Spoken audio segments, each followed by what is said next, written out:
Hi, everyone, and welcome to episode 269 for Slamfire Radio for August 23rd, 2018. I'm one of your hosts, Kelly Lynn. And I'm another one of your hosts, Adriel Michaud.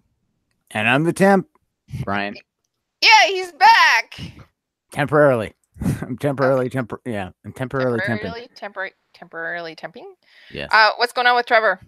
Adriel, do you know?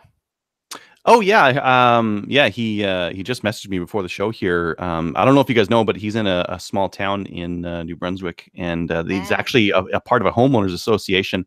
And part of being a homeowners association, he wasn't mowing his lawn, and he forgot to, and they finally threatened to give him a fine. So he had to mow his lawn real quick. So he's mowing his lawn now. Yeah. Okay. Yeah. No. I think he has a guy for that. I'm pretty sure. Actually do. That's too manual labor for Trevor. That's not how that works. The squire or stable boy or somebody, isn't it? Yeah, I forget which. I don't know. Yeah. Anyways, somebody named Price. That would be the stable boy. Yeah, I think he's supposed to be cutting Trevor's grass. Okay, probably. Right.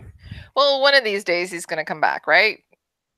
He's a teacher. He gets most of the summer off, so he's traveling. Yeah, he's busy like traveling across the country and having fun and doing all sorts of cool stuff while the rest of us have to work like suckers. I know. I heard he was investigating like stuff that doesn't exist, like investigating pirate treasure. Yeah, literally. Yeah. Mythical pirate treasure. I should have put the truth in the show notes. He's investigating pirate treasure. Nobody would believe it. That was actually better than the homeowners association story. Yeah, for sure. Definitely. It's one of the two. He's, He says he's getting his nerd on, but I said, you already have your nerd on 24/7, Trevor. Come on. I know you totally beat me to that response. Come on, it's Trevor. Come on. Yeah. Anyways, but we love him and we hope he comes back soon because we miss him. So, anyways, why don't we talk about what we did in guns? And before we do that, we'll talk about the Calgary Shooting Center. So, what we did in guns this week is brought to you by the Calgary Shooting Center, which is Canada's premier firearms retailer. Right now, they have American Eagle 9mm 147 grain. A box of 50 is on for $16. That's pretty good, isn't it? I guess. Yeah. No, it is. I never buy ammo, so I always make my own. So yeah.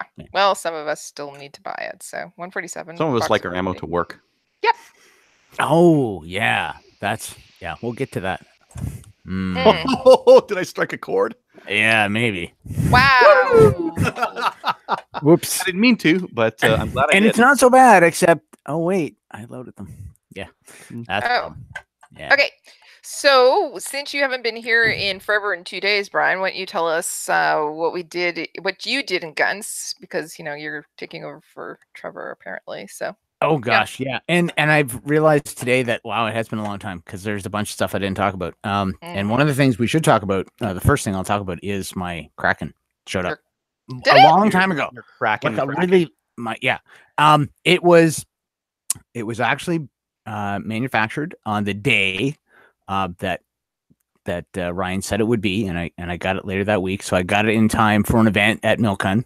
So nice. I actually got to use it, and you can see it fits nice, even with the CL sight that nobody likes except me. So that's fine. But obviously, it would also work if somebody had a slide mounted red dot, that kind of thing. So it's cool for that. I've got it mounted on my G code hanger, so it fits on my drop leg holster on my battle belt, and it worked fine for me when I was using it at oh gosh, that's a long time ago now. Has it been like 2 months since I've been on the show? It feels like 2 months. About 2 months. A long time. So anyway, I took it to Milcon. We were doing kind of a speed practice. It was basically practicing steel challenge type drills. So it worked fine for that. It was really good. I had a really good time using it. Still getting used to the CL sight. And honestly, I haven't really touched the pistol since that event because life happened. So, but I'm really happy with it. The holster is really solid. You can see it's pretty beefy Kydex. Yep. It's not quite, Adriel, it's not quite as thick as the double Kydex for the holsters that you were talking about, but it's certainly more than. I thought it was the same. I thought I measured mine and you measured yours, and it was exactly the same width, wasn't it? Maybe. I don't know. That was a long time ago, and those are numbers, and I forgot. So I know we did have a conversation about it, but anyway.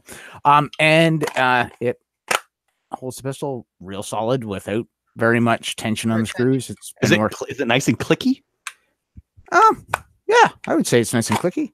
I did actually have to work it in, and I've been really holding the slide closed when I put it in the holster, because it'll actually grab the slide and kind of force it at a battery, which is not the end of the world. It's in the holster, right? The gun's not supposed to go off anyway. So one of the only slight downside, and this is not a fault of the holster in any way, I realized afterwards that there's enough difference in the profile on the slide between the 320 and the 250 that my 250 won't fit in the same holster. My Safariland does. This one won't. It's just the 250 is much more square in profile in the slide, so I can't use this holster with it. So or I could, but I have to really force it and kind of work it in, and then this one wouldn't hold as well. So yeah, I'll stick it for the gun that it's meant for. So I'm really happy with it. It's solid. You know, how's the wiggle on it, like fore and aft? Nothing. I don't know if I showed you the wiggle on my Red Hill Tactical for the Shadow 2, but it's substantial. Maybe I'll grab it while you're still going through your stuff. Yeah, sure. Yeah, no wiggle, no wiggle it here at all, and I think that's probably good. I like it wiggle free. I like wiggle, but not in my holster. I'm not. We're gonna leave that alone, Kelly. Yeah, just let that slide. Okay. While we're talking about the 320. This is different than the 320 I had last time I was on the show, because this one has actually had the free upgrade from 6 Hour. I got the email from SIG a month ago and said, yeah, you can send your gun in. And I talked to them and said, okay, look, how long is it going to take to get finished? And because I've got a national competition coming up at the end of the summer, and I don't want to get kind of SOL'd. And literally, I sent it off, and I had a door knocker at my house in 6 days. Like fast. So, fast. You know, yeah. That's 7 days. Yeah, it was, or no, sorry, not 6 days, 7 days. And then, so I had 8 days until I got the gun back. So it was great. And the trigger is nice. Just as good as it was before. I literally haven't shot the pistol since I've got it back. I was supposed to go to the range on Monday, and I was tired, so I didn't go. So maybe tomorrow I'll actually go, because I have to re-zero the sight, because I did take the CL off before I sent it in, because I didn't want them to be responsible for screwing up my sight. And why give them the opportunity to make a mistake that both sides would be unhappy about? So yeah, I'm happy with it. I don't notice any difference. I'm still not dropping my gun, so it is what it is. So that's cool. So it's all upgraded and safe as can be now. So just, follow the same basic safety rules. Don't drop it. Don't drop it. Don't, control where your muzzle goes. Keep your finger off the trigger, all that kind of stuff. So that's cool. Yeah, we'll see. Let's see. Now, what else have I been doing? So, hey, service rifle, because that's like my real passion, right? Yep. Pistol's fun. I love pistol, but real passion, service rifle. So quite a while ago, I was at Milcon for like a 1-day service rifle clinic. We were doing distance shooting from 300 meters to 500 meters, practicing those match stages. That was fine. It was good. And then about 2 weeks ago now, I took a 5-day course at Milcon to working on service rifle. First day, we spent most of the day actually at just working at 100 yards, working on position and stuff, and having national level coaches really look at your position and tweak things and adjust things was fantastic. So my prone position has changed a lot. I'm much more straight behind the gun now, which makes it much easier for me to control recoil. Also, I'm using a lot more finger in the trigger. Completely different than a lot of people who shoot. Like, I know a lot of people especially with rifle, just want to use the tip of their finger. Right. And so you're using the pad as opposed, or are you using the knuckle first joint? So you're going to show us. I'm going to show you. For those who are listening. Whoa, what is going on? No, what are you doing? Oh yeah, no. It's all good. What? Oh yeah, no. By going into like the big knuckle on your trigger finger, you're totally shortening your finger. The lever that actually pulls. Oh, I know, right? In my mind. What are you doing? But it works. It really does. It must. Like you've been shooting pretty well recently here. yeah. No, yeah. The results have proved out. Now, strangely, I wouldn't do that with a pistol. It's still just enough different. But with a rifle where you're locked in with your shoulder and your forearm or the gun's resting on a magazine. Torquing? No. You're straight back? No. Oh, yeah. Well, it's just all good. Squeeze a little bit. Why don't you put just your whole mitt in there and just... Well, because then I can't grip the gun. But I've even shortened my grip. I've taken the the medium size off the Myad and put the small one on so that I can reach a little closer. You could. I was having a little bit of trouble. Weird. Yeah, I know, right? So is that a common thing? Are there a lot of like top end competitors like doing that with their trigger finger? Yes and no. It's something Keith and Linda spent a lot of time teaching the military teams. So they're using military triggers. They're not using 1.5 pound Elfman speed triggers, right? So they're pulling stuff that's 6 or 8 pounds. And this is a way to just lighten that trigger pull in a sense, because you're not now pulling at the end of you think about it. You're applying, let me put this rifle down before I drop it, because that's what I do. I drop stuff. You've got a lever and the load is on the end of your finger. Well, if you make the lever long, it takes a lot of force to lift that load at the end of the lever. If you move the load closer to the pivot point and your first knuckle, then you have less force to lift the same load. So, blow my mind. You know what? I know, right? It works. My results have been good. So we spent the first day shooting positionally, working on kneeling, standing, prone stuff. We got to do a little bit of shooting at 200 yards the first day, and then the rest of the 5 days we were shooting. Basically ran through the matches. We ran through all the matches for nationals 3 times, and despite some other challenges I was having with equipment, every day my scores got better. I haven't gotten to the point where I've gotten my absolute best overall score, but I had a lot of personal bests on a lot of events. Yes. Had a lot of max possible scores in different events. It worked out well. And because I got those 3 practices in, I'm so much more confident now. I worked out a whole bunch of stuff. I got rid of a bunch of gremlins that creep in because, hey, shooting's a perishable skill, and I haven't shot service rifle for about a year. So, and it worked out pretty well for me because the end of the event was actually the Operational Shooting Association Championship, and I won. Nice. So that's good. Nicely done. First time I've ever actually won a service rifle match, a complete match. So I'm pretty stoked about that. Yeah, pretty happy. The international barrel worked out real fine, shooting some really nice groups. Made some adjustments to my forend and that sort of thing, because I realized that it wasn't actually free floating as much as I thought it was. And so that's important to fix. Kelly, I remember back in the days when you were on that other show, New Shooter or something.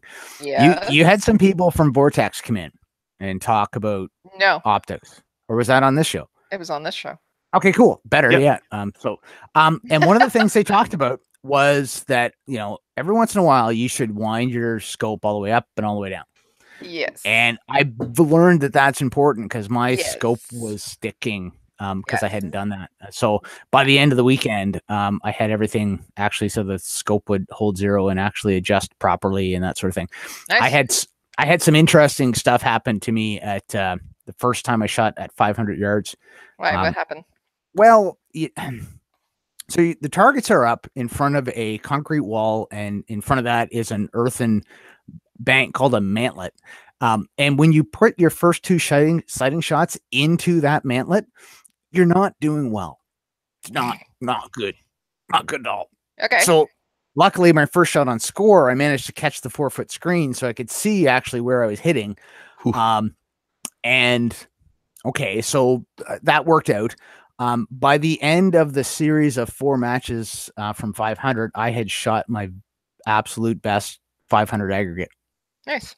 Ever. So it straightened out. It was all good, and the scope's been good since.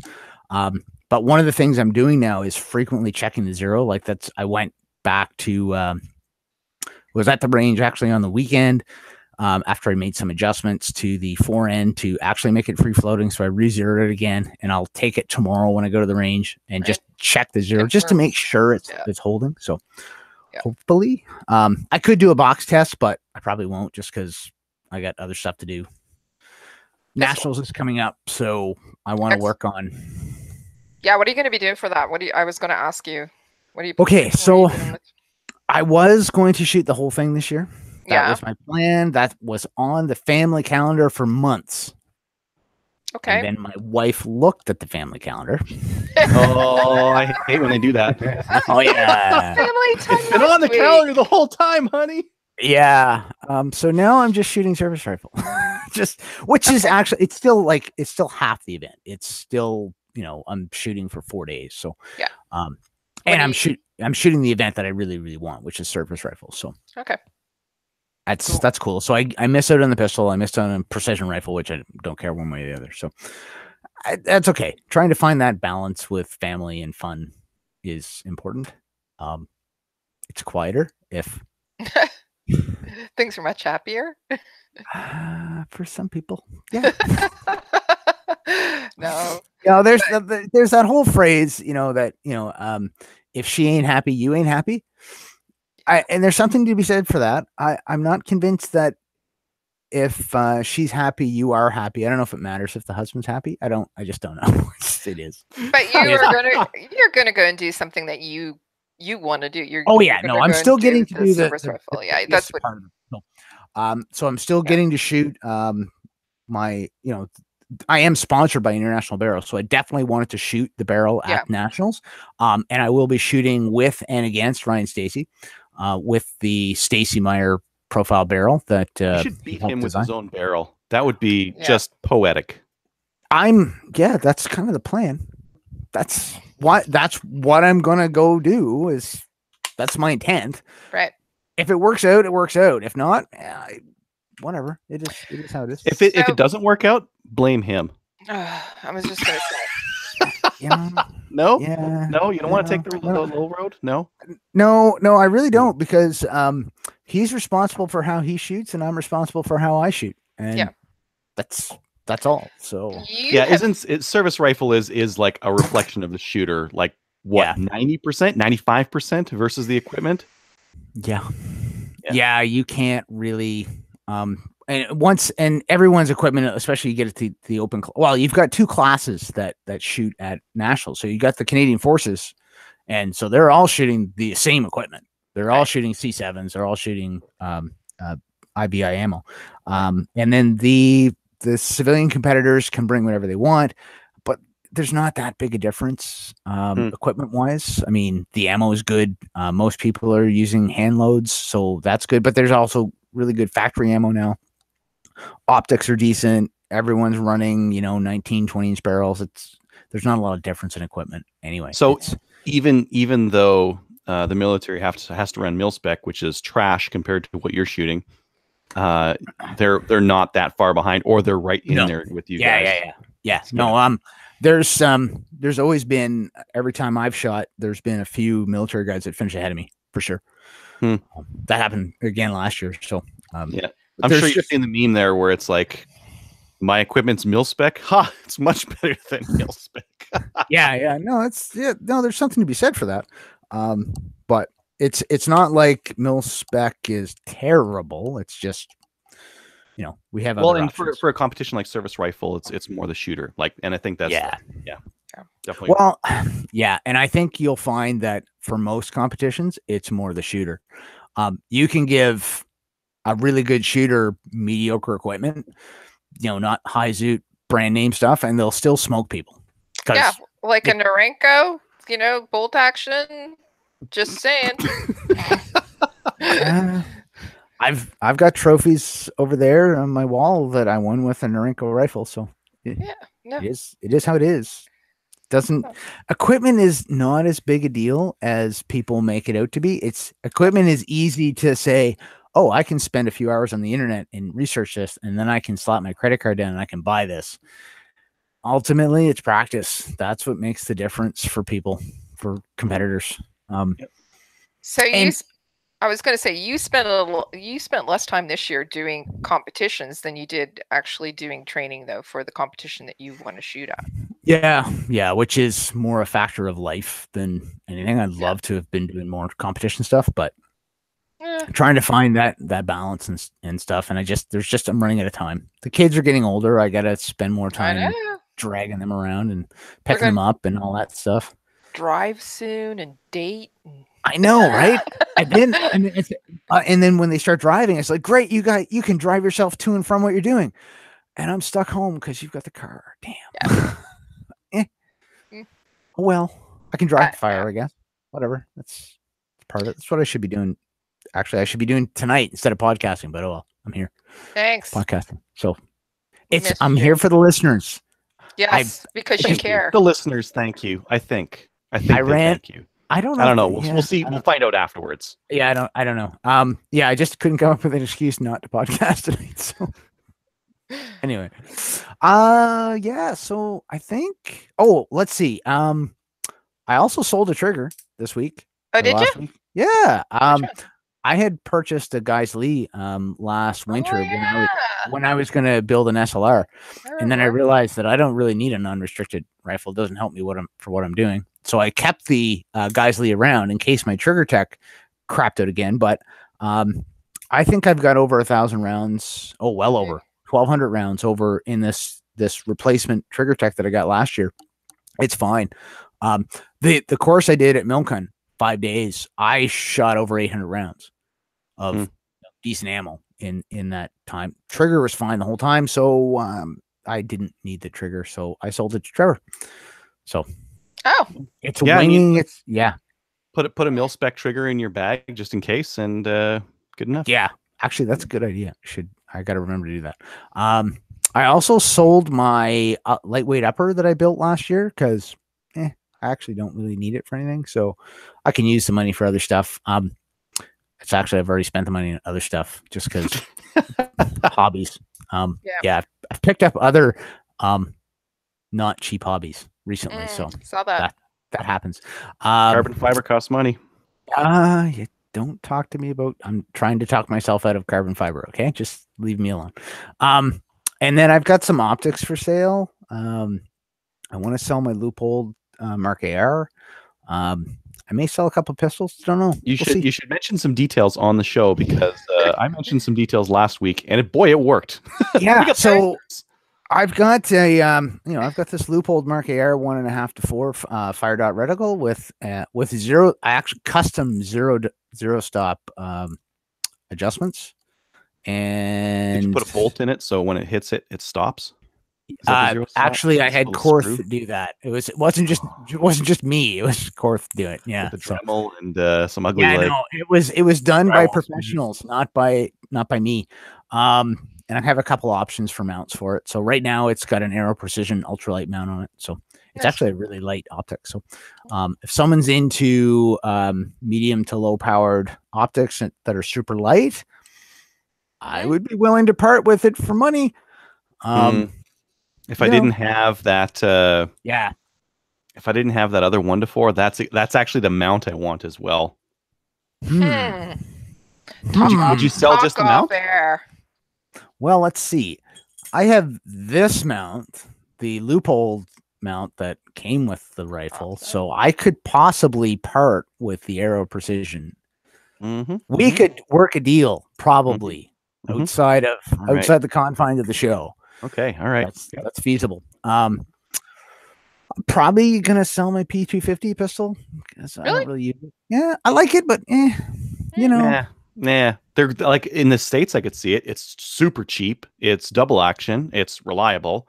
It's a great carry piece. But here in Canada, go to the range and pulling that trigger all the time.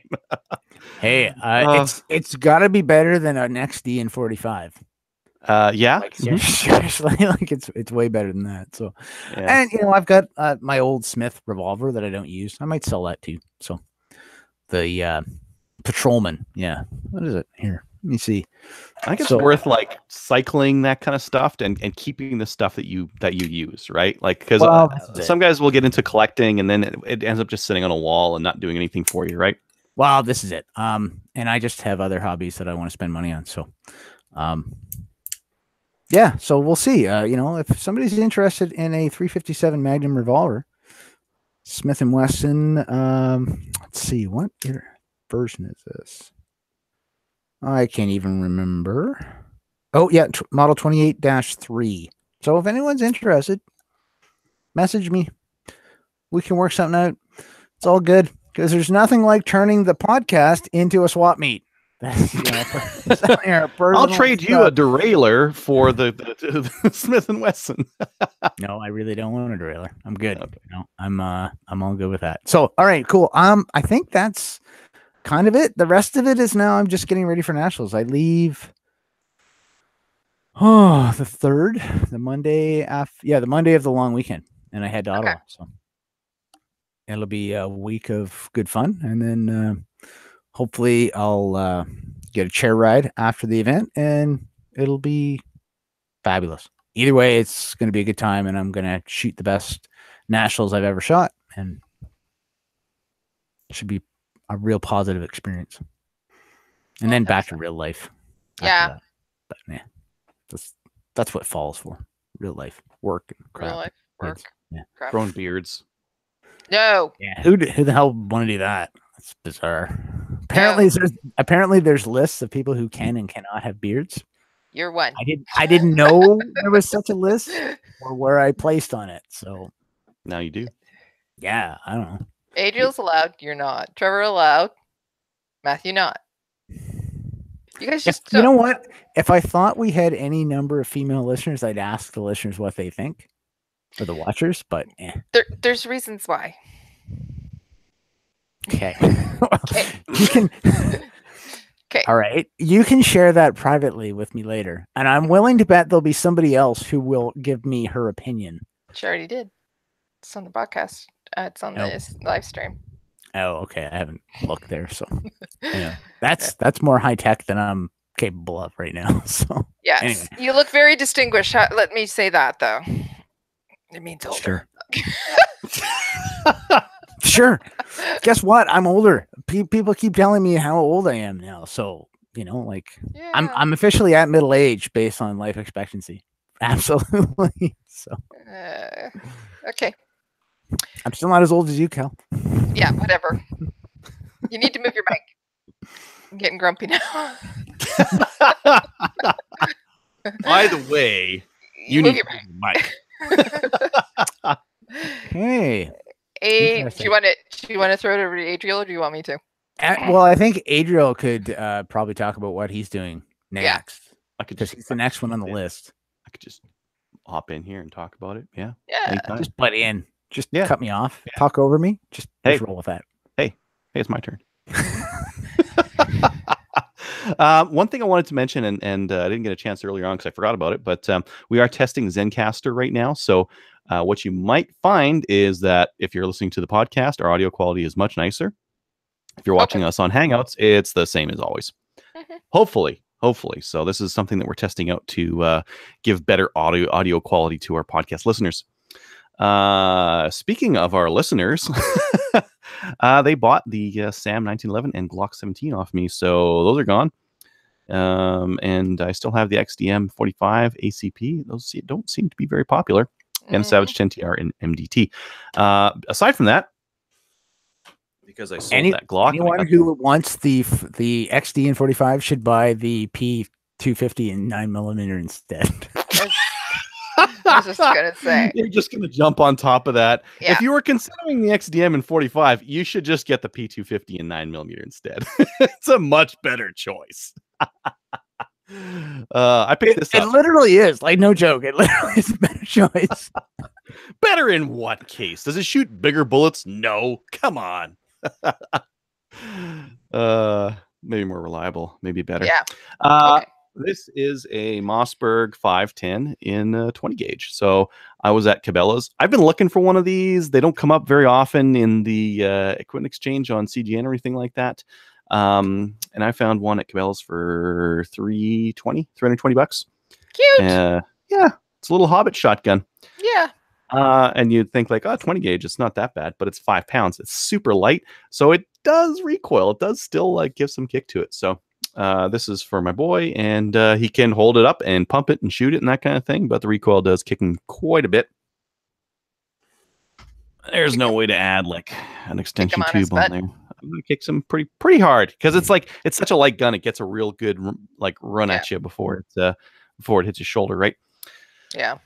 So I bought that, and then I went to the range with him. We shot some 22s. We shot the Marlin 795. I put that M Carbo trigger kit in it. Worked great. I really like it. It takes up all the pre-travel. The 795 has quite a bit of pre-travel in it, and with all that pre-travel taken out, pretty much all the pre-travel taken out, it's a really nice single stage, and you can really rock it pretty quick, and it's lighter, so that's nice. I tested my AR-15 with that new Timmy trigger, and it gave me the same problems as the Elfman. So, not a trigger problem. Here's my next hypothesis. I'm going off of the theory of exclusion, like trying to take things out one at a time. And as you can see now, my nice white AR is not completely all white. Now I've got a black lower here, so it's no longer a complete Stormtrooper AR. So I'm going to test it with this other lower in here. Theory is that other lower was some of the pins were out of spec. Maybe the trigger pins were out of spec. And maybe that hammer was fine with a componentized kind of a hammer, but with like a drop-in cassette, it's not hitting that hammer quite low enough, and sometimes it's coming back up. So like this is, again, I'm just like taking shots at the dark at this point because I'm not able to see the hammer mechanism as it's firing. That would be cool. I've got a slow-mo camera. If I could just cut a hole in the side of my upper, I would be done. I would have figured this out by now. But so far I'm going to try the new lower, and if that doesn't work, I don't know. Then I gotta try some other stuff. Yeah, but the gas block looks fine. It hasn't moved. And I think it's recoiling all the way. So I'll have to keep working on that, and I'm gonna try that out. Hopefully before my next 3-gun match. I don't really like showing up with untested equipment, but I do it quite often. When is that? September 8th. September 8th. Oh boy, I have 2 weekends. You need to get to the range. I gotta get to it. I seem to go to the range every weekend now. Okay.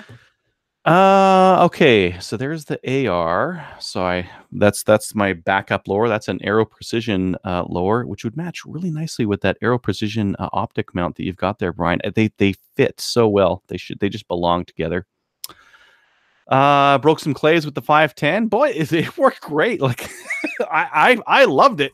It's a little bit short, and the safety was actually a little bit too loose when I fired it. Every once in a while, the safety would bump onto safe or half on safe, so I'd have to flick it back over. But it's working just fine. It does kick quite a bit more than some of the other guns I have. I have a Pardis 20 gauge. It's heavier. It's got a 26-inch barrel. This one's got an 18-inch barrel. And it does not recoil nearly as much. It's gas operated. It's a heavier gun, but I think I still need to make this one work. So I might get like a really, really soft recoil pad, because this one is squishy, but it's not as soft as some of like the really like jelly ones that you can get that really soak up the recoil. So I might get something that soaks it up a little bit more. I think last week I talked about getting DQ'd at my 3-gun match. Yeah, you did. I found my holster. Okay. My holster was actually in my ammo tin. I think I put it in. I blamed all my buddies. Where'd you put my holster? And I think I put it into the my ammo tin. But I torqued it down quite a bit. Now it's got this is what I like about a holster, is a real clicky one. where it's in or it's out. And when it's in, you get that firm click in, and it's not moving up and down. This is actually a really firm grip on here. It is not going to come out of this this holster no matter what you do. Brian, why I was asking you about that holster was because I've got this holster for my Shadow 2, and it's got quite a bit of fore and aft movement on it. And I don't like it because when it's fore, it actually pops out quite easily, and when it's aft, when it's back to the back, it's real grabby and it doesn't want to let go. So I might have to return this one and get them to check it out and maybe send me a new one. But maybe I'll throw it to listeners. Should I get here's my two thought patterns here, because I want to get something from Highlander Tactical. Should I get a Kraken holster for the Shadow 2, which is a non-retention holster, or should I get a retention holster for my Glock? Something with a strap that goes over top. They don't make one that has a strap over top for the Shadow 2 because I don't think they do. If they do, I'll get one of those, because I think a retention holster on a Shadow 2, you get this nice heavy, guys. I was actually shooting this on the weekend, and it's excellent. I could definitely see where it was working with my bad technique, because I was running some ammo that was not super reliable in it. It's actually a little bit long for a Shadow 2, and I was getting a jam every once in a while. And I could see when I was pulling the trigger that I was dipping the muzzle ever so slightly. On target, you'd never know. The hits were great, and I think it's because it's got such a nice trigger on it. Yeah, such a great trigger on it, and it was making up for my poor technique, less than optimal technique, we'll say.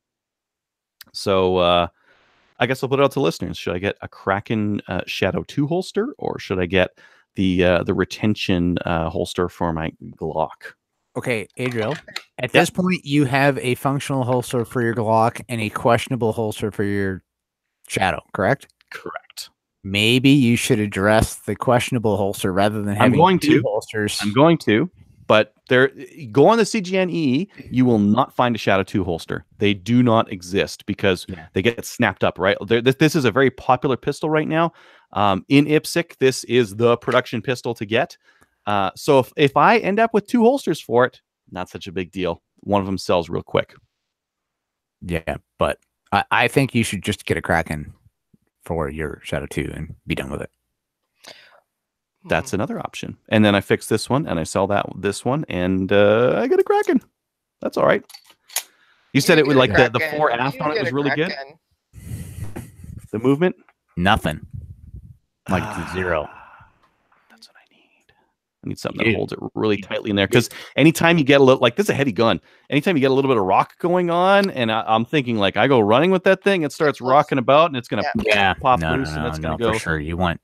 Yeah, it's gonna go visit the ground. Get me DQ'd. I don't want that to happen again. Nobody wants. Yeah, nobody. Yeah, you do not want to have equipment that's okay. We talked earlier about equipment not making that big a difference, but okay, crappy equipment can scupper somebody no matter how good they are. If it's falling apart, dropping. Yeah, what the heck, scupper. Some sort of nautical term, I think. Is it from the East Coast? Nautical term from Ontario. Yeah, I don't know if I trust it. Whatever. Kind of. I'm old. See, look at the weight in the chin. Yeah. All right. Hey, you didn't mention your ammo failures. Oh, yeah, right. Okay, so when you're loading ammunition for a match, it's good to check small details like the fact that there's actually primers in the cases. Oh. That's a detail. 100% of the time, a lack of a primer will cause a stoppage. You bet. not a terrible stoppage, but a stoppage anyways. Well, yeah. So anyway, I primed all these cases on the Dillon, and I've never really had a problem with priming on the Dillon, so I didn't think to check. And funnily enough, after I was loading, I found like one case that was missing a primer. I'm like, oh, that's kind of odd. I didn't think to check the rest of my ammo until I got into the matches at Milken and ran into some problems. So then I stripped stripped all my ammo off their stripper clips and checked them all and found another 4 they were on cases. stripper clips. I was wondering, like, how come you didn't have like a ton of powder just like rolling around in where your ammo was? So anyway, that was just a bit of an oops. Anyway, again, something I shook out before nationals happening at a practice match, not annoying. Lesson learned. Happening at nationals, yeah, that's way on. Well, it's all on me because I loaded the ammo, but that would really blow chunks. So anyway, it is how it is. So yeah, check your cases for primers stuff. You should always check your ammo for matches anyway, right? I check my 9mm because every once in a while I end up with a primer that's upside down. It's always like a click. Oh. You don't want that primer to go off when it's backwards. The bad things happen. So yeah, they never do, but you probably don't want that to happen. Yeah, it would be all bad. So cool. Kelly, what have you been doing lately? I went and did the CCFR Ladies Day event at EOSC on the weekend. It was amazing. We had 72 ladies there, and they were all new gunnies, so they got to shoot pistols, different types of 72. Wow. You had 72 new shooters out? Yeah. So it was actually, we were supposed to have 70, but we added 2 more. And it was also this. So the CCFR is doing Wild TV, right? You knew that, right? Yeah. So they were recorded an episode of Wild TV. CCFR Downrange is what it's called. So yeah, we had 72 ladies there, and we got to shoot, or they got to shoot. They got to shoot the pistols. The calibers were 22, 9mm, 38, and 45 ACP. So they really, really enjoyed that. Then they went over to the AR station and got to shoot ARs, and then they went and shot the SKSs, and then they were able to do 22 rifles as well and shotguns. We had a 20 gauge and a 12 gauge there. So for some reason, they really, really liked the 12 gauge and like the pump. They kept wanting to shoot that one. I'm saying, well, there's a 20 here. It's a little less kick. No, I want that one, is what they were saying. So it was awesome. I worked with them on the shotgun stage. They were they were the happiest people I've ever seen in my whole entire life. They had a great time. So it was good. Pump shotguns are very satisfying to shoot. Yeah, well, it was black, right? You got the rack, you hear, right? So I go, this is badass, right? We had women that were, I don't know, right up to 75 years old doing it, and then they had there was no word of a lie. The last woman I helped was, she was probably about maybe 4 feet at that. She had lifts on, right? And she might have weighed 80 pounds, but she wanted to shoot the 12 gauge and she wanted to shoot the pump. So I held the front of it. She pulled the trigger. It was cute. And she's a little Italian lady. And anyways, she was one of my favorites. So what else did I do? I didn't do anything else really. I've done a lot with the calendar. We're actually going to be, we're setting up shoots and different things like that. So the calendar's coming along nicely. And by the way, the expectation is that you all buy them, right? Yes. I guess it's paid off for me this year. So I know. You forgot to mention that. Adriel? I won another prize off the calendar. This one's for you. Remember the last one was the Sensi? You got that. Fair. Yeah. And it was for Amy, and now this one's for you. It's the Cabela's gift certificate. So I don't go to Cabela's that often, though. Really? No, I go there every couple of weeks. That's what I was going to say. Didn't you just buy the shotgun there? Yeah, I just bought that shotgun there. I could probably get some more 20 gauge ammo. I could probably get some more 12 gauge ammo. There's lots of stuff I could get. Yeah, I'm figuring you could use it. So, what else? Yeah, that's about it. What am I going to? Oh, the other thing is also I'm going to be going and doing either RO, taking some pictures. Don't say anything, Brian. At the Steel Challenge that's going to be up in Meaford as well. I just was talking to Ryan again, confirmed that I was going to be doing that, set everything up on Practice Score. So yeah, I got my invite, so I'm all set up for that. Yay! And someone's going to set the camera up before you start taking pictures? Shut up. And you'll maybe check once in a while to see that the pictures are. It's so. Are you going to run a red dot on your rifle? Sorry. Are you going to run a red dot on your rifle for the Steel Challenge? No, I'm not. I'm ROing it. Oh, you're not shooting it. Okay. No, I'm ROing it, and I'm doing the some photos, as well. Cool. Because I think they're still looking for ROs as well. So if anybody's interested, contact Ryan. Yeah, that's it. All right. Cool. I'm gonna jump back. Adriel, I have a question. The scope that you want to mount an Aero Precision mount under, is it 25 mil or 30 mil? 30. This is a 25 mil. Oh, inferior. Sorry, can't do it. Well, literally, you can't. Like, whether it's inferior or not. Well, I could. You just wrap it in some duct tape until it gets to the correct diameter, and then squeeze it on. I wouldn't recommend that. So I'm going to stop taking this mount off the optic because I will not be shipping it to you. I just thought of that as I was doing this. So, okay, good thing to check. So it's a 1.5 to 4, and it's 25. It's a 1-inch tube. Yeah, pretty sure. Let me double check. I have a measuring device here. Engineer should have a measuring device within arm's reach at all times. Yep, 25 mil. Weird. Okay. Here's what it is. I'll have to keep my search on. Everybody knows as well, and they will buy that for you. Send a message to Brian Bolivar. Anyways, upcoming events. So 3-gun events. So Adriel has taken the short route on this. He says just go visit 3gun.ca. Right? There's a bigger match in Grand Prairie this weekend coming up, and yeah. No, you're not.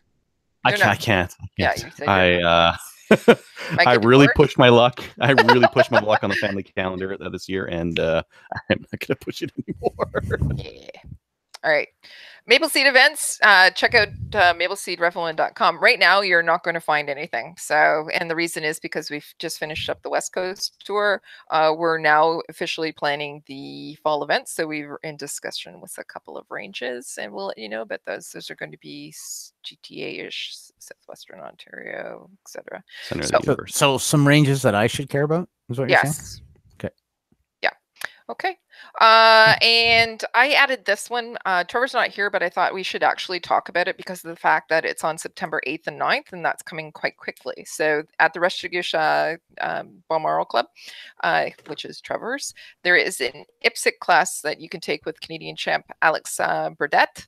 And as I said, it's going to be on September 8th and 9th. The cost is $250 each day, by the way. It's 800 rounds per day as well. And you can send payment through EMT to the Restigouche Gun Club at gmail.com, or you can email them to register as well. So I thought we should probably talk about it since he's not on, and it is 2 weeks away. Coming up quick. Yeah. Yep. All right. So if anybody does have events that they would like us to discuss or talk about or promote, just send us an email at slamfireradio@gmail.com, and we'll put them up as well. And why don't we just move into news, because that's actually what our main. Sorry. Yeah, hold on. We should talk about one other event that's not on the list. The Canadian Rimfire Precision Series championship match is coming up at the end of September, 23rd and 24th at Petawawa. Right. So if you want to go and register for that one, you actually join the Facebook group because they're talking about it on there as well, and you can register through Practice Score too. Yeah. So, yeah. Should be a lot of fun. I wish I could go, but you're not going? No. Somebody else registered for that last night. It wasn't me. So. Yeah, somebody was posting about testing ammo and stuff, and that's where he is. Today. Yeah, I think good for him. That's his new jam, by the way. Yeah, it's CRPS. Yeah. It's a lot of fun.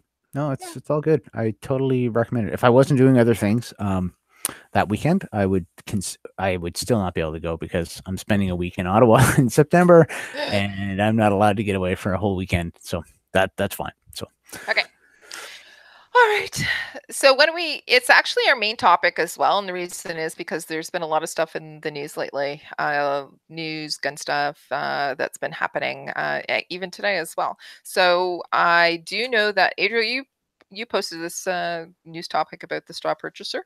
Yeah, we got a couple one in here. One of them, like the RCMP has been blaming this straw purchasing, and the CBC has been jumping on this as well. Hey, all these guns aren't coming from the U.S. anymore; they're coming from Canadian sources, and the data they have going on that is pretty shaky to start with. It's influenced quite a bit by one or two people. So there was one person, what was this, 3 years ago now, that bought like 40 handguns and sold them to criminals. And they found them because how do you hide all the cops have to say is like, hey, 40 handguns, can we take a look at those? And he's like, I don't have them anymore. And you should, and you get arrested. So we have a registry, right? This is like easy mode on capturing criminals. So they captured another straw purchaser just recently here. But the thing I don't like, this person had sold, was it 16 handguns? Yeah, 16 handguns, and they give him 3.5 years. What's the point? I mean, like this is a pretty light sentence for someone who did a ton of harm, sold a pile of guns to criminals, and then the potential for harm is then magnified, and they got 3.5 years. What's the point? We don't need additional laws on this. This is just like, you caught them. It was easy. You have the database. You can look at the person and say like, what are you doing with these 4 Glocks? I don't have them anymore. Oh, okay. Well, we're charging you, and now you're going to jail. And we found some of these guns in the drug dens and that kind of thing. Like, this is super easy to do for them. So why go with such a light sentence? It used to be 5 years mandatory, but it was challenged and it was reduced to 3.5 years. I think I actually looked on this article, and it said it was, the minimum was like 3 or something like that, wasn't it? Yeah. So minimum 3, they gave 3.5. What the heck? Why go so low on this penalty? This is a super easy thing to track. This is a super easy thing to prosecute on. Why go with a light penalty? The potential for risk is high. If you're saying the potential risk is high and these illegal handguns are a problem, why make straw purchasing such a lucrative and lightly penalized crime? Exactly. This is worth it at this point. Like, this is better to do than drug dealing. You'll get a higher penalty for it. Adriel, no. What gets me is, okay, we have a registry which is supposed to inhibit this sort of thing. Right. Who's not checking that somebody is buying that many handguns and going, hey, by the way, we should check this person out to make sure they can't say that person is automatically doing something wrong by buying 40 handguns or whatever the number is. But it's in the act that the CFO's office can go and check this stuff out. Right. Like, yeah, there's a certain number. Well, Adriel, last year you bought, I think 3 or 4 at the same time. Didn't 5. you get a phone call? Fine. I bought 5 at the same time, and I did, and they got flagged, and they were not approved speedily. And like a week later, I'm like, what is going on? How come these guys didn't approve this? And they called me up and asked me. I went through an enhanced screening, I think is what that was, which is good. Like, this is not rocket science. You've got a big database of purchases in it. Go hire the worst data scientist from a bank, and they will like revolutionize your database and your data mining, because they have all the data on these purchases. It would be nothing to get someone and say like, put some basic algorithms on here and flag anything that looks suspicious. Banks have been doing this for a while. You know, used to be, if you go to Mexico and you start using your debit card, oh, now your bank's flagged you for suspicious behavior. Yeah, now it's even better. Now, like, recently I called my bank and I'm like, hey, I'm gonna go to the, I think it was when I was going to New Brunswick. I'm gonna go to New Brunswick, and they're like, no, it's okay. Our algorithms like can figure that out and know that you're just going on a trip, and hire one of those guys, put them on this database, and you're good to go. You'll find all the straw purchasers. Yeah, it's absolutely silly that it took them that long. They had to get embarrassed because of it, and have these guns from this guy who sold 40 of them to criminals show up at crime scenes before they're like, oh, wait a minute, maybe we should do something about this. I think that their statistics are a little skewed, but I don't think there is. The statistics on it are bad as well. but they could be like, we need no new laws for them to enforce this. They have all the data. They have the mandate to do something with the data. Do something with the data. Yeah. So just length of sentence back up. I would like to see a longer sentence for this type of crime. I don't agree with mandatory minimums because it's taking an easy way out, taking the brains out of sentencing. But to me, this is a serious crime and deserves a serious punishment. Absolutely. Yeah. It needs to be more than 3.5 years. Yeah. Because none of us, we're all big fans of guns. We think people should have guns. We don't think criminal people should have guns. That's, because we all use guns for non-criminal things. Yes. We're big on not committing crimes. Yeah. It's a good thing. Yeah. I like that. Yeah. I like that. That's one of the things I like about you. That I'm not a criminal. Thank you. Yeah, I like the not committing crime part. Yeah. That's my favorite part. And it's not even that I'm not getting caught. I'm just not committing crime. Not committing crime. I'm just not committing crime. Yeah. It's called integrity. Anyways. All right. Yeah, I know, right? Yeah. All right. So one of the other things that we wanted to talk about was Rod and Tracy from the CCFR, Rod Giltaca, and also Tracy Wilson have been on several radio shows and doing interviews recently. There was a couple that were recently done with respect to, we wanted to talk about it. Montreal and Toronto, both their city councils have expressed that they would like to see a handgun ban. And so the CCFR has been approached by several news agencies to come and do interviews. So there was a recent one that did you guys get a chance to listen to that? I listened to it last night. I listened to Rod's because that was on the CCFR podcast, and I was helping out with posting that one. And I think I listened to a bunch of I think I listened to the whole one of Tracy's as well. Mm-hmm. Yeah, there was one that he did with Mike Smith from Vancouver, I think it is.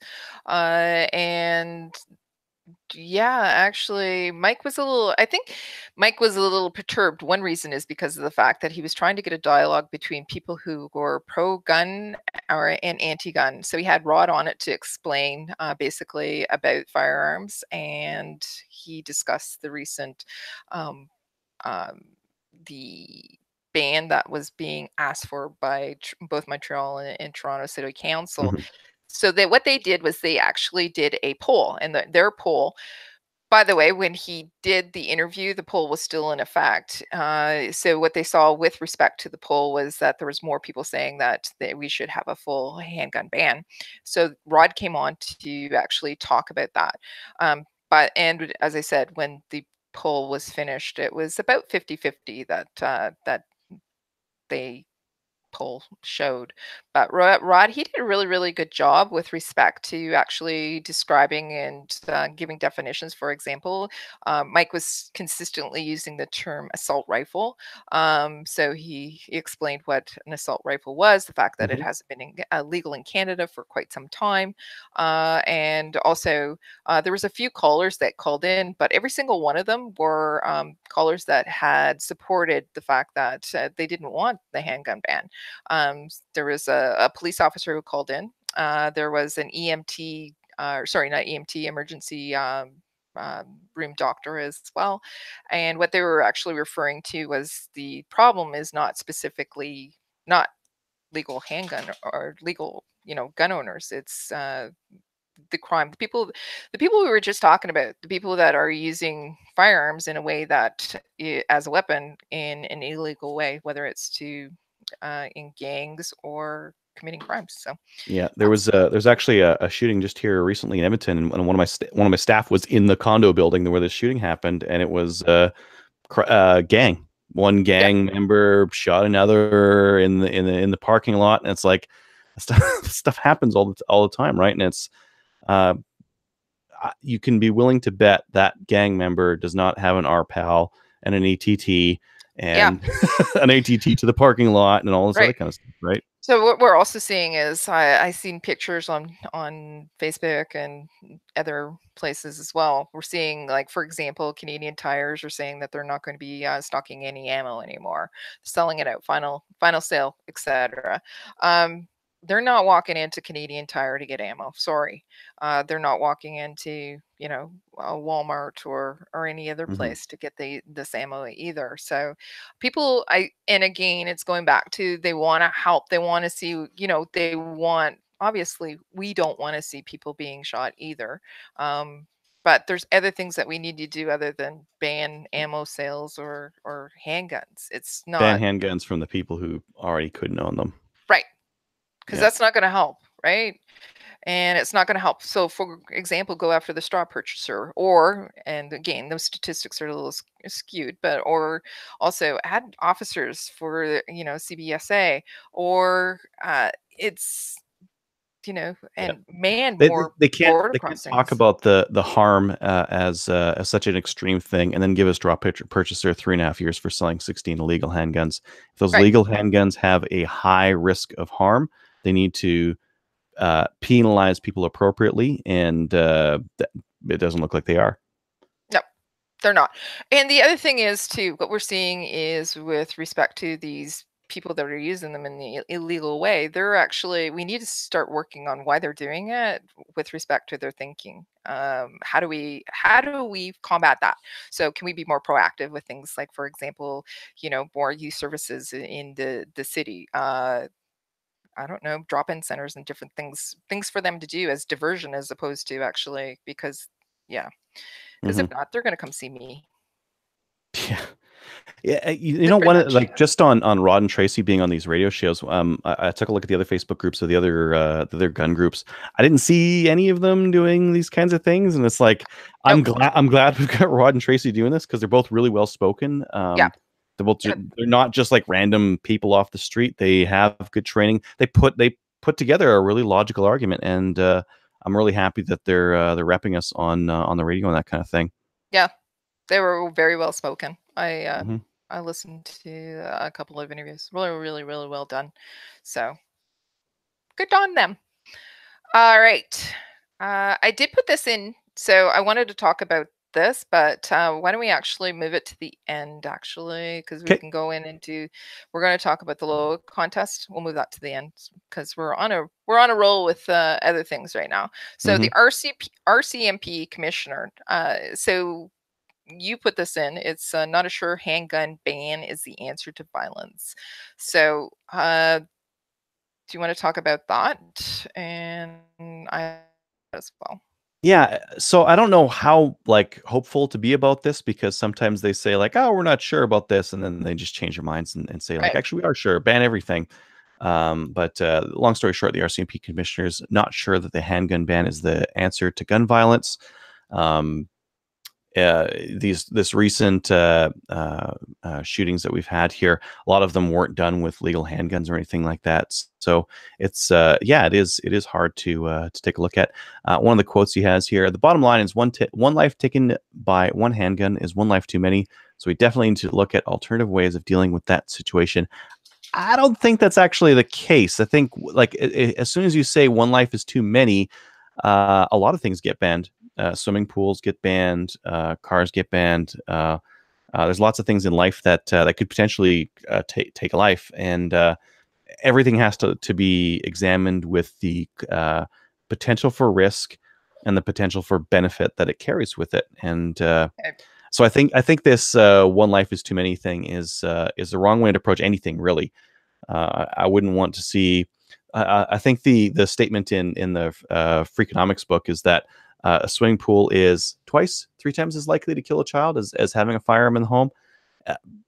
But you don't see us banning swimming pools. No. And I think if someone wants to have a 200 horsepower motorcycle, they're allowed to have that. We don't ban things just for the sake of it, just because one life is too many, because it's a wrong tack to take. The right tack to take is we examine the risk and we examine the benefit, and we make our decisions based off that. So already, even though this is supposed to be a win for us, I'm looking at this and saying this person's in the wrong mind space anyways. So I'm not sure that this is a stroke in the win column for us at all. Right. Well, sorry, go ahead.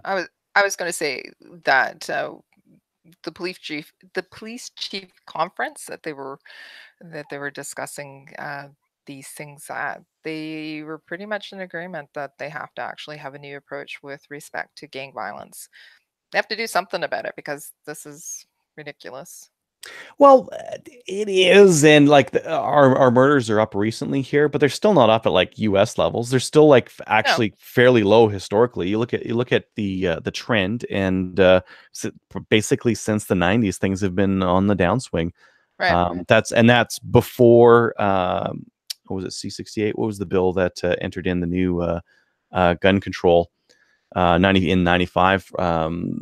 It was going down before then. It's been going down since then, which is like in line with basically every other developed country since the 90s. We've all seen Australia, UK, Canada.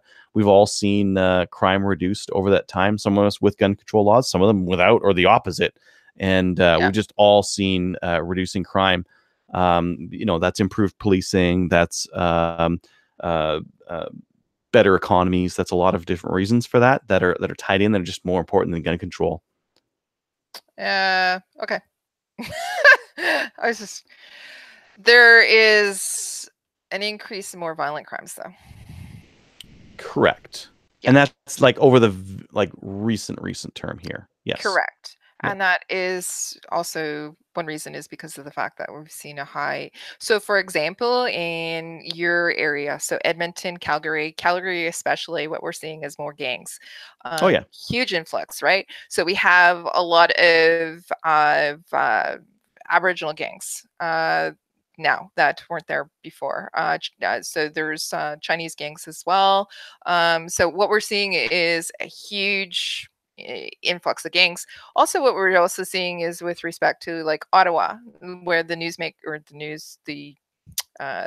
lawmakers are, we're seeing huge amount of gang activity there as well. So yeah, it's those politician gangs we got to watch out for. I know, they're the worst. But what we're also seeing is we're seeing a reduction in ways to combat that as well. 2 years ago, they cut the guns and gang unit in Ottawa. Like, they're reactionaries instead of being proactive, and that has an impact, right? Mm-hmm. Yeah, exactly. So, yeah, so you know what? The Liberals promised, how much did they promise to go towards guns and gangs? 300 million? 300 million.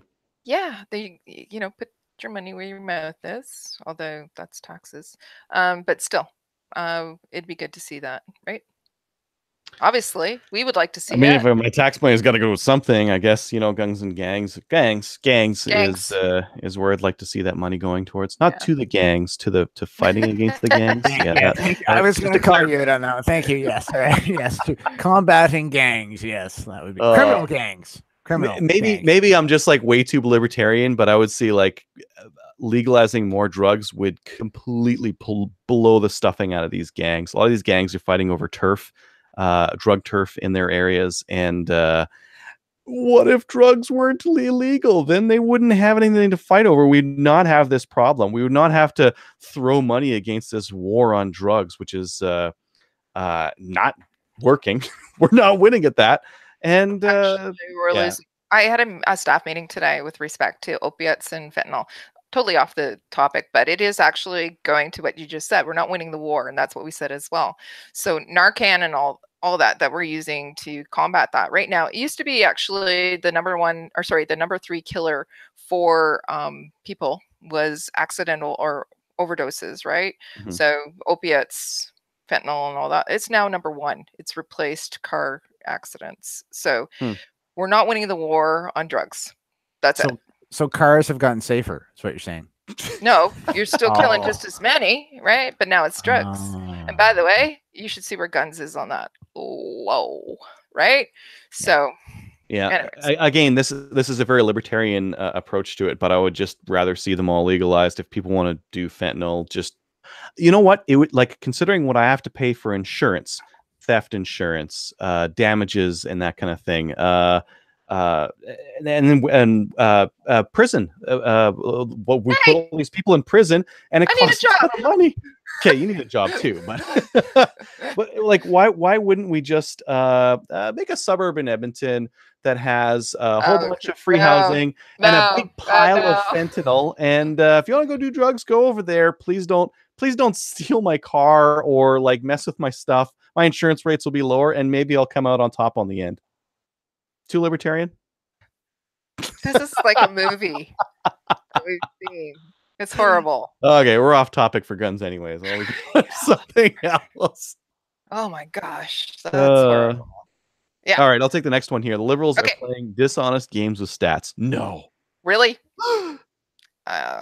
Shocking. So one of the ones, and actually someone shared this at work, was the Brady campaign in the U.S. They had mentioned children, eight children per day get killed by firearms. And they made it sound like, now if you watch the commercial, it's like an 8-year-old talking about like, oh, Dad, I know where your gun is, and of course it's loaded or it's not loaded. Oh, I found the ammo and all this kind of stuff. Now, interesting fact. Okay, so the commercial is about an 8-year-old who finds his dad's gun and whatever, how the risk associated with that. The Brady campaign considers children to include children 18 and 19 years old. Huh. Was it 18 and 19, or is it? I know that with 19. Oh, those are children. Odd. Now, if you the stats that they pulled, yes, eight children die per year. If you count 18 and 19-year-olds, if you take those out, it cuts it in half. Oh, that's interesting. And then if you look at the 15 to 19-year-old age group, that's really where most of the damage is done, right? Because that's where they have some kids starting to get into gangs, right? You don't have to be an adult to get into a gang, by the way. You don't have to be 18. You can be 15, 16, 17, and or 8. But most long story short, when you look at the stats that kind of commercial where they're showing an 8 or a 9-year-old, that's not actually happening to nearly the statistics that they're pulling from. Typically we're talking about teenagers who are getting into gangs and shooting each other up in the States, and that's really where it's coming from. It's still something that we have to stop, but it is very much a gang problem, very much a teenagers in gangs problem than it is necessarily like a gun problem, right? Yeah, I know that the statistics that they ran, I think it was 6 months ago where they reported it. It was youth, and they didn't say children; they said youth, and I think it was up to age 25. I think that they were. Yeah, I do remember that age, but I think they said children. I don't think they said youth. I think the dishonesty in the statistics that they use is abhorrent. It's so dishonest, like including 18 and 19-year-olds, and I've seen up to 21. Often they'll conflate gun violence with suicides, with just like everything. Oh, there was a paintball. That was a gun incident. And the gun stats that are getting pulled out these days, Liberals or in the States with the Brady campaign, are just absolutely ridiculous. Yeah, the intellectual honesty is gone. When PolitiFact is calling out your campaign as untrue, you know you're pulling some BS on them, because they are typically pretty left leaning for a website, right? Yeah. So, yeah. How can they be more truthful then? The problem is that you're trying, like they're not going into this with from a standpoint of let's see what's happening. They're going into this from a standpoint of I believe this, and I want to be reassured that this is the case. Everyone does this. This is like a natural human phenomenon. You want to be reaffirmed. You want to have your beliefs affirmed that they're correct. You're not looking for something that might actually say that it's not what you believe is not true. Yeah, and if you argue with enough people, you get to a point where you will pull the fact that will most support your belief, even if it's not true-ish, fake news. Yep. Yeah. Hey, you know what? The world is flat. Just saying. Well, no, and people will use any means to get the end that they want. That's true. And that's part of using skewed statistics, taking numbers and basically taking them out of context. Right. We're not adding enough context in to really. Right. So you're saying it's on purpose because the right. means justify the ends, right? Oh yeah, no, that's totally what I mean. Statistics are meant for whoever is using that statistics. So for example, if you're running a poll and I said to Adriel, Adriel, would you be in favor, yes or no, and it's percentage wise, of banning all, assault rifles? And if you don't know much about it, you'd say, oh, of course I am, right? So, but then you add, well, assault rifles have been prohibited in Canada for how many years, right? Oh yeah, no, it's relatively easy to skew the results based on the way you word the question. So exactly. Word the question. Now, newspapers are in decline right now. A lot of the newspapers are running polls on this on their websites. I think they're just looking for some views. I think some of these guys are real desperate for views on their websites. They're running polls because they want them to be brigaded. Like the brigading is when the antis share it on their Facebook groups, the pro-gunners share it on their Facebook groups. Everyone shares it on their Facebook group, and all of a sudden, Podunk newspaper, who's seeing their revenues decline month after month and is getting real desperate, starts to see some traffic off of some of these polls, and they're like, "Oh boy, this is what we've needed."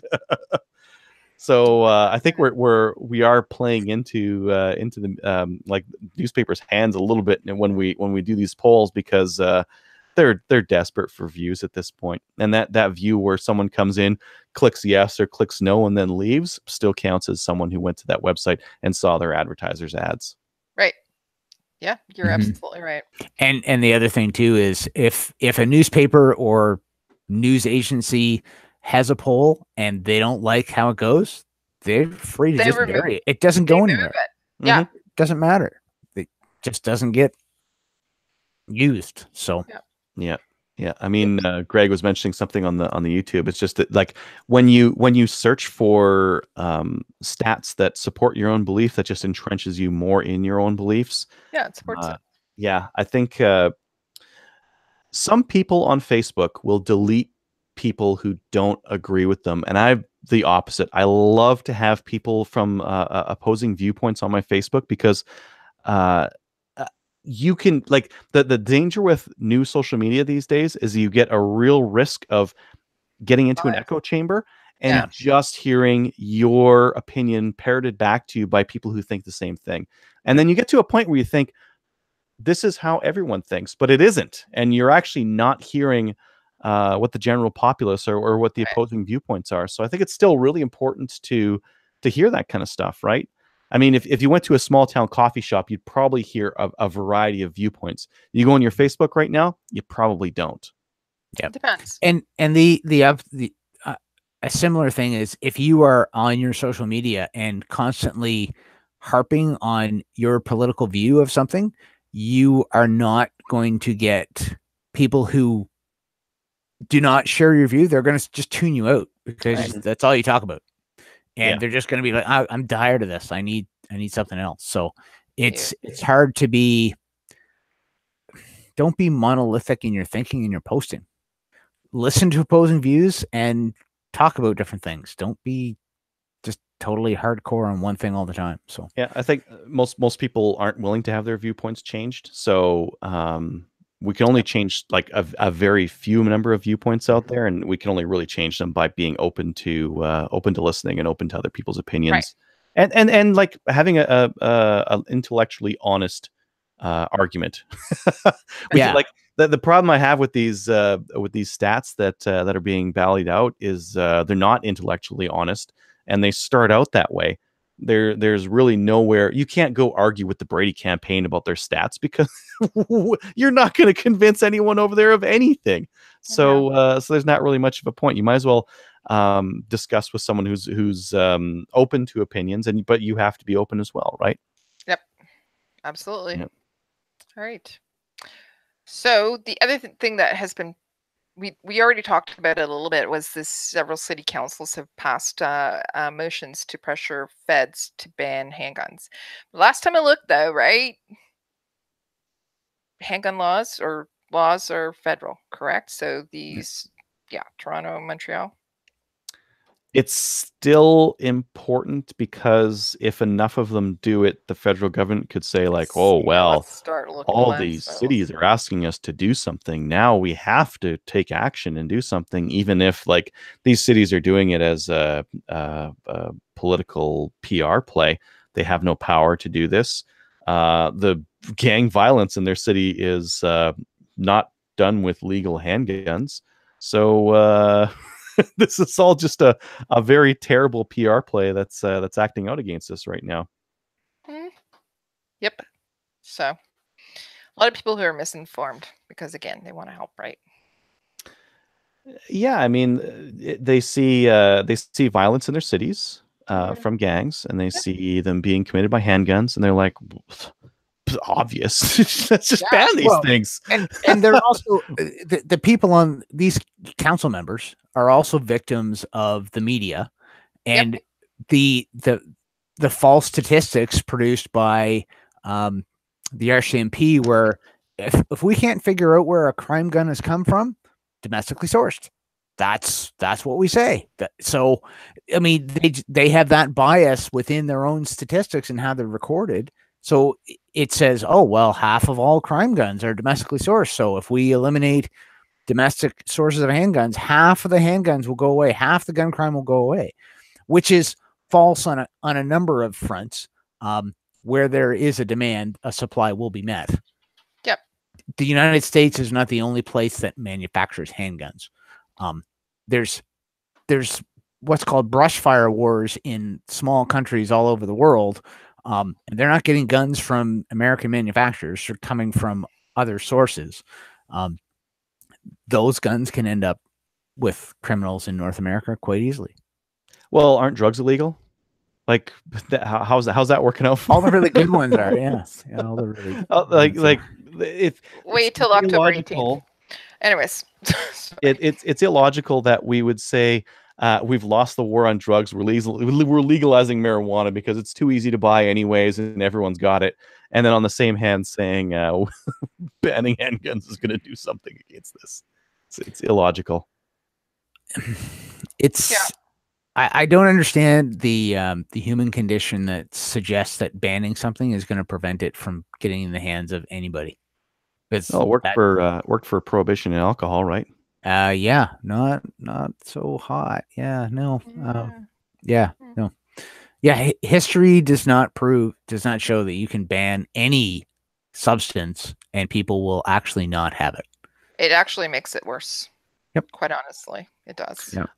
Especially something where it's not super difficult to make or import or any of these things, right? So we're talking about opiates and how much cargo is actually checked on the way into Canada? Well, a fraction of a percent. Okay, if one of those gets through and it's got like a sea can of fentanyl coming through, that's enough for the whole country. I mean, you can't stop such a thing. If a firearm is a simple mechanical device that we've been making for hundreds of years, and a magazine is a simple mechanical device that we've been making for hundreds of years, how are you going to stop this? You can't. You make it illegal for the people who shouldn't have it, and when you find them with it, you charge them with it, and you charge them properly. You don't give someone who gave away 16 guns to criminals 3.5 years. You give them something that's commensurate to the crime and commensurate to the risk, and you move on with your lives. It's simple police work. It's been working since the 90s. It's been reducing our crime ever since. So, keep on doing that. Yeah. And in a sense, the idea of preventing law-abiding citizens from having handguns is probably a worse sentence than that gun trafficker got. Yep. Yeah. When you think of what is it? We're at like 2 million PAL owners here in Canada, and getting close to 1 million on our PAL. Is it 1 million? 800,000, something like that. Something like that. Yeah, you're punishing us all because of this person who you sentenced to 3.5 years. Like, how about you give them a bigger sentence for breaking the law instead of hurting the rest of us? Yeah. The people who haven't done anything wrong, punish them. Don't punish the actual criminal. It makes no sense. Nope. Yeah. Anyway, I think we're digressing. Yeah. Probably. We're not really. We're not making any points. I don't think that Minister Goodell is listening to this podcast. Hey, you never know. Possible, but Doubtful. Okay. Yeah. All right. One final piece of news that we want to talk about is August 31st is, approaching fast. So we do have a Slamfire Radio logo contest that we're currently running. We want your submissions, so send them to slamfireradio@gmail.com. We have a few people that have submitted them already. We would like to see more, and then we can choose. It needs to be something that's going to be... Adriel, why didn't you explain what we're actually looking for? Because you've been trying to get some stuff made with the designs. Something printable. It's got to go on a t-shirt really well. The thing I like about this Project Appleseed one is it's 2-color. It's black and red, and it's simple, and it prints, and it's readable. So real tall order. Something that's a 1-to-1 ratio, so it can be square or it could be wide. Would be ideal, because then you can use it on square spots and wide spots on the website. Kind of thing. Yep. And that's the old one, by the way. Just saying. The old Project Appleseed one? Yep. The new one's not like that. I like the shirt anyways. Whatever. Yeah, I like it. It's perfect though. Yeah. Anyways, that's the requirements for our logo. Something that's simple, easy to print, and yeah. Is there like a theme that we're going with on this, or you guys are going with on this? Well, we're a gun podcast. Okay. And we talk about guns, so that should be part of. Yeah, we are Canadian, but we have lots of American listeners as well. So some of that. Cool. Make it printable easily, and then so the winners, what they're going to get is they're going to get a gift certificate for the Calgary Shooting Center, I believe. They also get a whole bunch of swag. Yeah, a whole bunch of swag. So yeah, all right. And the pride associated with having that. Yep.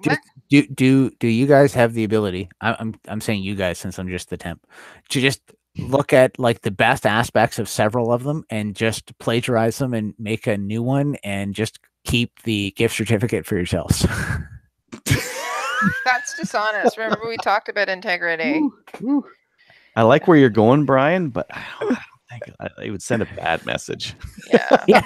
It might disincentivize people from actually participating, is what you're saying. Okay, so just to clarify, that will not... The people who submit, their work will not be plagiarized, and they will not be ripped off, essentially. Probably not. Yeah. Okay. All right. Cool. All right. Okay. So why don't we go with listener feedback, the YouTube version of listener feedback. Adriel, can you do that? I just need to... Yeah. Greg was mentioning domestically sourced, the statistics that we have here in Canada. Domestically sourced also includes firearms used in suicides. That firearm is considered a crime gun. So wherever, and Kelly and I were talking about this before the show.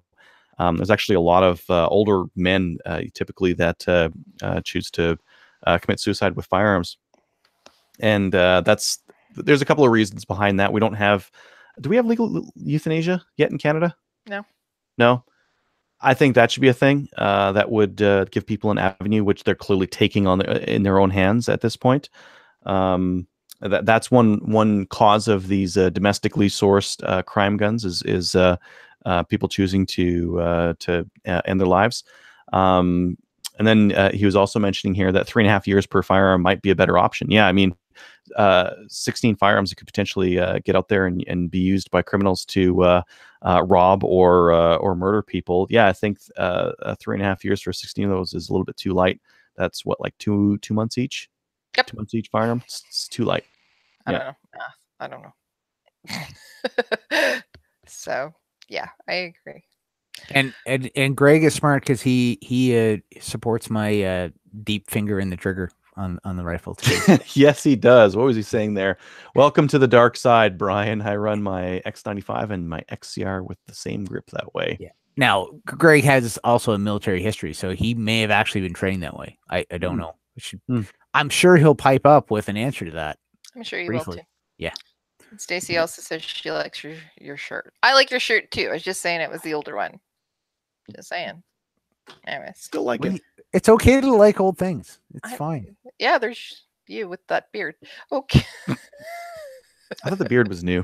No, the beard's new, rest. but it makes him look old. All right. Yeah, well, looking old and being old are two different things, Kel. Yeah, all right. Yeah. Anyways. My age starts with a lower digit than yours. You're right. Yeah, so there. Ah, Like in a sense, you're like a whole decade older than me, Kel. what? I don't think so. You're yeah. All right. Listener feedback. I'm moving on. Listener feedback is sponsored by Highlander Tactical. Why don't you go to their website at highlandertactical.com and check out their supply of both inside and outside the waistband holsters today. Use the promo code. Use the promo code SLAMFIRE, all one word in capital letters, to check out and save 10% on your order. So yes, get the Kraken, please. Everybody else is getting one apparently too. We have no listener feedback. That's it. None this week, but I'd still like to hear from you guys whether I should get the Shadow 2 holster or the Glock holster. Yes. Yeah. Let me know. And if you have any opinions about what we just discussed as the main topic as well, you can send us a note with that as well. So send it to slamfireradio@gmail.com. iTunes, guess what? Chicken butt. Yeah, chicken butt. None. Absolutely zero. Nobody wants to talk to us other than Greg. Hi, Greg. Well, no, that's iTunes. Nobody wants to deal with iTunes. Well, it's iTunes or BeanPod. Is it BeanPod? Or I don't know. Yeah. Sketcher. Any of those. Nobody wants to call it. So give us a review. I think Skechers shoes were on Stitcher. Oh, that's it. Yeah, that's it. Greg was mentioning that the X95 has an 11-pound trigger, so it makes sense when shooting a figure 12. Not so much for precision, but for combat style shooting, it's good enough. Yep. There you go. Yeah, for sure. All right, but we do want to hear from you on iTunes too, because the more that you actually give us reviews, the more that we'll get noticed, the more that people will hear us and all that. I know that a lot of people don't really like iTunes, so if you prefer other methods of communication or reviews, use those. We'd like to hear from you. All right, we now come to the shoutouts portion of the show. Adriel, got anything? I got nothing this week. All right, Brian. It's been so long that I don't remember how this works. So no, I got nothing. No. All right. I'm going to give it 2 shout outs. So all the ladies of the CCFR that helped out this past weekend at the most amazing event ever. I just want to say thank you. We had a lot of guys working the line too. So thank you. But I also wanted to give a little shout out to Filthy as well. I was able to get all our targets for Project Maple Seed. So actually, I really have to give Tracy Wilson a shout out too, because she brought them all from the East Coast. And yeah, I'm still waiting for my mug though. Tracy didn't give it to me, so I'm getting that soon. I'm the only one that doesn't have a Slamfire mug. All right, Patreon. We have 90 supporters. Holy crap! That's a lot. But we don't have any new Patreonies this week. So Patreon, if you want to actually help us out with that, you go on to patreon.com and /Slamfire Radio. If you want to contribute monthly, what it does is it allows us to come out and do this to you, like chat, right? Yep. Helps with hosting costs. Helps with flying from one side of the country to the other. If you're on Patreon, we'll send you a patch and a sticker and maybe a t-shirt and that kind of stuff as well. Yeah. Yep. And at some point, we're going to have some more content for you guys. So we have to, it's summer. It's summer. I'm just saying, it sucks. All right. Yeah, what we'd like you to do is, it's awkward. So that means it's the end of the show. So, please join one of our national firearms associations, such as the CCFR. They do lots of ladies events, by the way. Awesome. And check us out on Gun Owners of Canada. We do have a thread there. Chat with us, because I post all this stuff, or if I miss it, Adriel posts it, and then we can chat with you about all of our well, anything really, whether it's the shows or if you want to just chat with us. And also check us out on Facebook. We are at 1963, which is a good year. I wasn't born yet then. So thanks for letting us know. Yeah.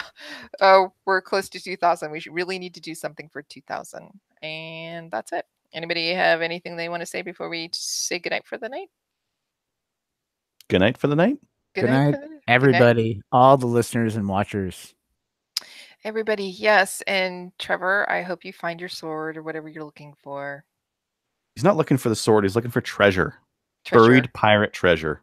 For real. Buried. Okay. Buried. Not buried. Buried. Buried. Yes. Wow. And we hope you come back next week. All right, everybody. Say good night. Good night. Good night. Good night.